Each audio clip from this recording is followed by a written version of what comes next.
메르세데스, 페라리, 레드불, 맥라렌 같은 유럽의 강호들이 오랫도록 지배해온 F1 무대, 그 치열한 전장에 뜻밖의 도전자가 뛰어들 준비를 하고 있습니다. 바로 미국의 럭셔리 자동차 브랜드 캐딜락인데요. 오랜 세월 동안 고급 세단과 클래식 크루저 이미지로 잘 알려진 그 캐딜락이 2026년부터 모터스포츠의 정점 F1에 참전하게 됐습니다. 왜 지금, 왜 F1일까요? 그리고 그들은 대체 어떤 방식으로 험난한 F1 무대에 뛰어드는 걸까요? 원투피니시가 준비한 캐딜락의 F1 도전기, 지금 바로 시작합니다.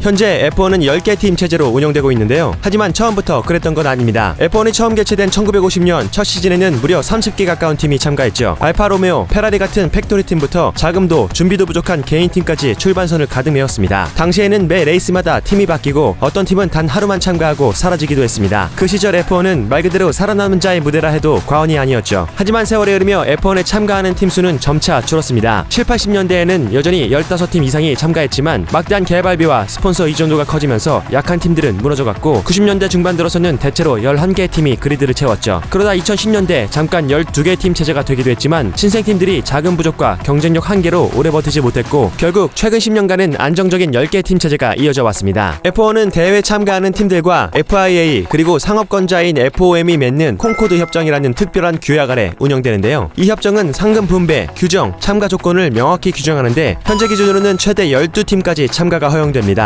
하지만 F1에 새로운 팀이 합류하는 게 결코 쉬운 일은 아닙니다. 일단 신규 팀이 들어오면 기존 팀들의 상금 몫이 줄어드는 구조이기 때문에 기존 팀들 입장에서는 신규 팀의 존재가 결코 달갑진 않죠. 그들은 새로 합류할 팀은 F1 전체에 가치를 더해야 한다는 조건을 강하게 내세워 도전자들의 진입을 더욱 어렵게 만들었습니다. 게다가 신규 팀이 F1에 참가하는 비용도 결코 만만치 않습니다. F1에 참가하기 위해서는 수천억 원대의 엔트리 비용을 내야 하고 매년 3, 4천억 원대의 운영비와 안정적인 기술력, 스폰서 네트워크까지 모두 갖춰야만 합니다. 이런 높은 진입 장벽 앞에서 그동안 여러 기업과 개인들이 도전했다가 좌절했고 그래서 지난 10년간은 새로운 팀이 합류하지 못했던 거죠. 야, 이거 현대차도 쉽진 않겠다. 그런데 이번에는 상황이 달라졌습니다. 세계 최대 자동차 제조사 중 하나인 제너럴 모터스 그리고 그 산하의 프리미엄 브랜드 캐딜락이 직접 나선 것이죠. 제너럴 모터스는 1908년 미국 미시간에서 출범한 세계 최대 규모의 자동차 제조사 중 하나입니다. 오랜 시간 글로벌 자동차 산업을 이끌어온 거인으로 평가받고 있죠. 쉐보레, GMC, 뷰익, 캐딜락 등 굵직한 브랜드를 보유하고 있으며 전 세계 수백만 대의 차량을 생산 판매하며 글로벌 모빌리티 시장에서 막대한 영향력을 발휘합니다. 그중 캐딜락은 아메리칸 럭셔리의 상징으로 자리매김해왔습니다. 혁신적인 디자인과 첨단 기술을 통해 고급스러움과 품격을 대표하는 브랜드로 각인되어 왔죠. 이런 그들이 F1에 도전한다는 건 GM의 막강한 산업적 기반과 캐딜락의 프리미엄 이미지를 결합한 미국 자동차 역사의 새로운 장을 여는 시도일 뿐만 아니라 F1 전체의 가치를 더할 수 있는 진짜 변화로 받아들여졌습니다. 결국 캐딜락은 F1의 높은 문턱을 넘을 수 있었고 마침내 2026년 F1은 다시 11개 팀 체제를 맞이하게 됐습니다. 2016년 하스 이후 10년 만에 찾아온 변화이자 새로운 시대의 시작을 알리는 순간이죠. 사실 GM은 이미 모터스포츠에서 오랜 역사를 쌓아왔습니다. 임사 네고레이스, WEC, 나스카, 인디카, 북미 무대에서는 수많은 우승과 챔피언십을 경험했습니다. 하지만 세계에서 가장 치열한 전장 F1은 그들에게 아직 미지의 땅이었습니다. GM과 캐딜락에게 F1은 세계 최정상 무대에서 미국의 실력과 가치를 증명할 마지막 목표 지점이었죠. 특히 미국에서 F1의 인기가 폭발적으로 증가한 지금이야말로 그들이 F1에 도전할 최적의 타이밍이었습니다. 넷플릭스 다큐멘터리 본능의 질주로 젊은 팬층이 유입됐고 마이애미, 라스베이거스, 오스틴 등 미국에서만 F1 그랑프리가 3번이나 열리며 그동안 나스카와 인디카에 밀려 크게 인기를 얻지 못했던 F1의 미국 붐이 일어났기 때문이죠. 캐딜락은 준비 과정에서 한 가지를 분명히 알았습니다. 좋은 차를 만들기 전에 경험 많은 사람들이 먼저 필요하다는 것을 말이죠. 이에 팀의 초석을 다질 노련한 전문가들을 섭외하기 시작했습니다. 강팀 출신의 엔지니어, 전략가, 미케닉들이 대거 합류하게 됐죠. 그들 역시 안정적인 커리어를 뒤로하고 신생팀에 합류한 건 새로운 역사의 시작에 이름을 남기겠다는 열망 때문이었을 겁니다. 물론 돈도 엄청 좋겠죠. 또한 최근 F1의 베테랑 선수들을 2명이나 영입하며 안정적인 드라이버 라인업까지 갖췄습니다. 캐딜락은 신생팀이지만 각 팀원들이 가진 경험의 총합은 이미 강팀 못지 않습니다. 말 그대로 전문가들의 집결지가 된 거죠. 그러나 그들이 처한 현실은 냉혹합니다. 기존 팀들은 새로운 차량만 만들면 되지만 캐딜락은 차, 공장, 인력, 조직까지 모두 처음부터 세워야 합니다. 데이터베이스도 없고 아직은 경험도 부족한 상황에서 한 시즌을 완주하는 것만으로도 큰 성과일지 모르죠. 그래서 캐딜락은 현실적인 선택을 했습니다. 일단 페라리의 엔진을 사용하기로 결정한 것이죠. 이를 통해 초기에는 안정적인 기반을 마련하고 장기적으로는 자체 파워 유닛을 개발하겠다는 계획을 세웠습니다. 물론 이 역시 야심찬 계획으로만 그칠 수 있죠. F1에는 야심만 가득하다 사라진 팀들의 무덤이 즐비합니다. 아무리 자원이 많아도 F1에서 성공한다는 건 혁신과 적응력, 효율성이 동시에 요구되기 때문이죠. GM과 캐딜락이 정상을 지배했던 네고레이스와는 차원이 다른 세계입니다. 하지만 분명한 건 지금 F1은 새로운 국면을 맞이했다는 거죠. 2026년 대규모 규정 변경 때문에 기존 팀들 역시 이전과는 전혀 다른 새로운 차원의 레이스카를 개발해야 합니다. 또한 아우디의 합류와 캐딜락의 참전으로 참가팀도 11개로 늘어나며 F1 경쟁 구도에도 다양한 변수가 생겼습니다. 캐딜락 F1 팀이 얼마나 빨리 경쟁력을 갖출지는 미지수지만 기존 강자들에게는 결코 무시할 수 없는 도전자가 될 것입니다. 2026년 캐딜락은 과연 F1의 게임 체인저가 될 수 있을까요?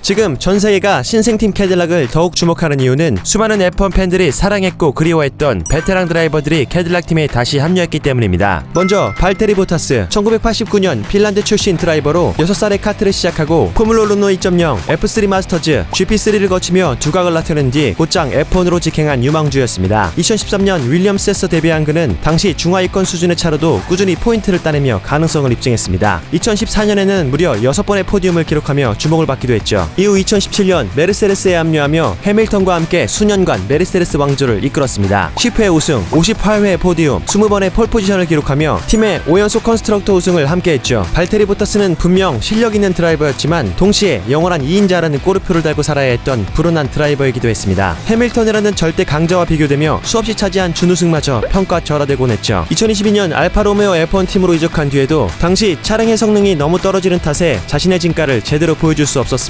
2024년에는 심지어 단 한 번도 포인트를 따지 못하는 굴욕까지 겪었죠. 결국 보타스는 해당 시즌을 끝으로 F1 시트를 잃었지만 2025년에는 메르세데스 팀의 리저브 드라이버로 다시 합류했고 현재는 팀의 차량 개발을 위한 여러 테스트들과 다양한 외부 활동에도 참여하고 있습니다. 보타스는 원래 핀란드인 특유의 젠틀하고 과묵한 성격을 가진 드라이버로 대중에게 알려졌었는데요. 어느샌가부터 자신의 숨겨온 개그 본성을 드러내며 요즘에는 F1에서 가장 웃기는 코믹 캐릭터로 온라인에 수많은 밈을 양산하고 있는 중입니다. 몇 년째 고수하는 코스염과 독특한 헤어스타일, 자신의 본업을 F1 드라이버가 아닌 사이클 선수라고 소개하고 자신의 SNS에 누드 컨셉의 달력 에디션을 공개하기도 하는 등 개인 SNS와 소속팀 온라인 홍보 채널에 매번 재미있는 사진과 영상들을 올리며 많은 사람들을 즐겁게 해주고 있죠. 하지만 보타스는 웃길 줄 아는 사람이지 결코 우승 드라이버가 아닙니다. 묵묵히 때로는 과감하게 주어진 자리에서 늘 제 몫을 해내왔던 보타스는 언제나 다시 부활할 기회를 기다렸습니다. 그리고 마침내 캐딜락 팀의 드라이버로 합류하며 2026년부터 F1 그리드로 다시 돌아옵니다. 과연 그는 신생팀에서 어떤 성적을 내고 또 어떤 새로운 밈을 탄생시킬까요?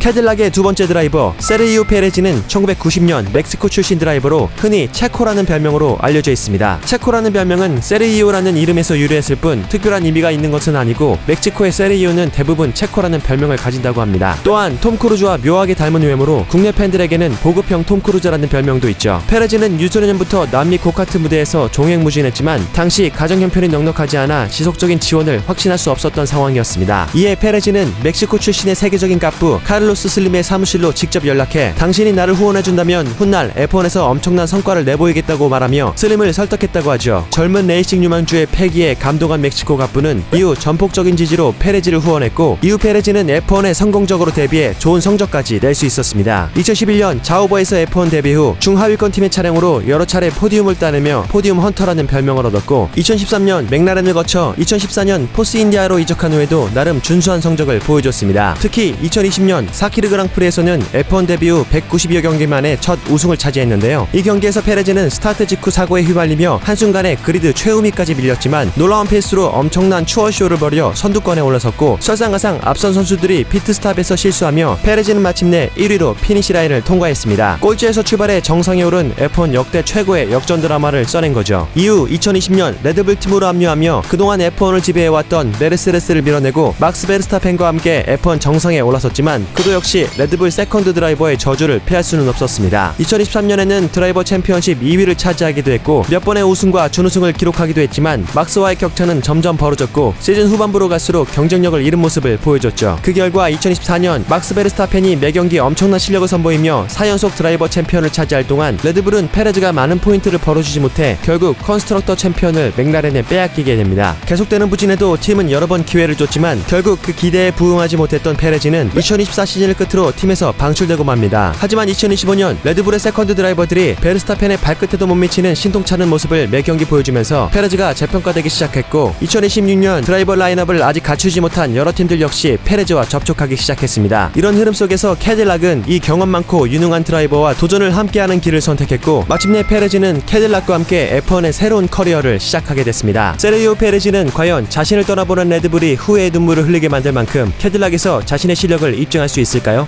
캐딜락의 F1 도전은 단순히 빠른 차를 만드는 데 그치지 않습니다. 그들은 새로운 시대에서 자신의 가치를 직접 증명하고 싶어 합니다. 미국의 엔지니어링과 레이싱 문화도 유럽의 강호들과 어깨를 나란히 할 수 있다는 것을 말이죠. 2026년 캐딜락은 F1을 흔들고 혁신하고 판도를 뒤집기 위해 11번째 팀으로 합류합니다. 과연 신생팀 캐딜락은 F1에서 어떤 드라마틱한 서사를 써내려갈까요? 미지의 길을 향한 이들의 첫걸음을 여러분도 함께 지켜보시죠. 좋아요와 구독은 F1보다 빠르게 알림 설정까지 해두면 완벽하겠죠? 그럼 다음 영상에서 만나요.